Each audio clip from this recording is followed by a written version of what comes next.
এই জুমার রাত চলতেছে না, কালকে জুমার দিন। জুমার দিন একটা সূরা পড়তে হয়, সূরাটার নাম কি? জোরে বলেন।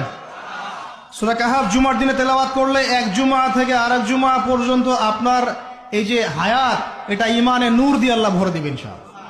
আর এই সূরা কাহাফ আপনাকে দাজ্জাল থেকে বাঁচাবে। কার থেকে বাঁচাবে? এই জুমার রাত চলতেছে না, কালকে জুমার দিন।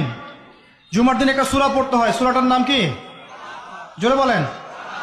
সূরা কাহাফ জুমার দিনে তেলাওয়াত করলে এক জুমা থেকে আরেক জুমা পর্যন্ত আপনার এই যে হায়াত, এটা ইমানে নূর দিয়ে আল্লাহ ভরে দিবেন ইনশাআল্লাহ। আর এই সূরা কাহাফ আপনাকে দাজ্জাল থেকে বাঁচাবে। কার থেকে বাঁচাবে? এই জুমার রাত চলতেছে না, কালকে জুমার দিন। জুমার দিন একটা সূরা পড়তে হয়, সূরাটার নাম কি? জোরে বলেন। সূরা কাহাফ জুমার দিনে তেলাওয়াত করলে এক জুমা থেকে আরেক জুমা পর্যন্ত আপনার এই যে হায়াত, এটা ইমানে নূর দিয়ে আল্লাহ ভরে দিবেন ইনশাআল্লাহ। আর এই সূরা কাহাফ আপনাকে দাজ্জাল থেকে বাঁচাবে। কার থেকে বাঁচাবে?